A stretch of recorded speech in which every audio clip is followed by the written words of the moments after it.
Hello है नमस्ते प्रणाम। तो दोस्तों आज की इस वीडियो में हम आपको बताएंगे कि नीलकमल सिंह का बहुत ही बड़ा बहुत ही शानदार गाना आ चुका है। जी हाँ दोस्तों, आप लोग सुने होंगे मजा मिले लाना पूरा। ये गाना आया था, बहुत ही मार्केट में तहलका मचा के रख दिया था। जी हाँ दोस्तों, ये भी गाना उसी ट्रैक पे है, बहुत ही अच्छा गाना है मजा मिले लागल बा। जी हाँ दोस्तों, मजा मिले लागल बा इस गाने को अभी अभी रिलीज कर दिया गया है स्पीड रिकॉर्ड्स भोजपुरी के यूट्यूब चैनल पे। जी हाँ दोस्तों, बहुत ही शानदार गाना है।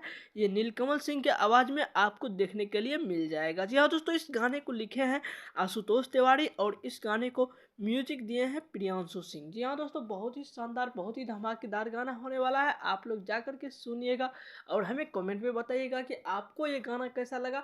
आप कमेंट में बताना ना भूलिएगा। जी हाँ दोस्तों, आप लोग जा कर के सुनिएगा। इस गाने में फ्यूचरिंग करती नजर आएगी सपना चौहान, आप लोग के फेवरेट एक्ट्रेस। जी हाँ दोस्तों, बहुत ही अच्छी है, बहुत ही सुंदर है, बहुत ही अच्छी है। जी हाँ दोस्तों, नीलकमल सिंह के साथ में आपको देखने के लिए मिलेगा सपना चौहान। बहुत ही शानदार गाना है। बाकी आप लोग ही बताइएगा कमेंट में ये गाना आपको कैसा लगा नीलकमल सिंह के आवाज़ में, जो कि बहुत ही शानदार है। हमको बहुत ही अच्छा लगा। बाकी आप बताइएगा। तब तक के लिए हम चलते हैं, फिर मिलेंगे आपको अगले वीडियो में। बाय बाय, जय हिंद।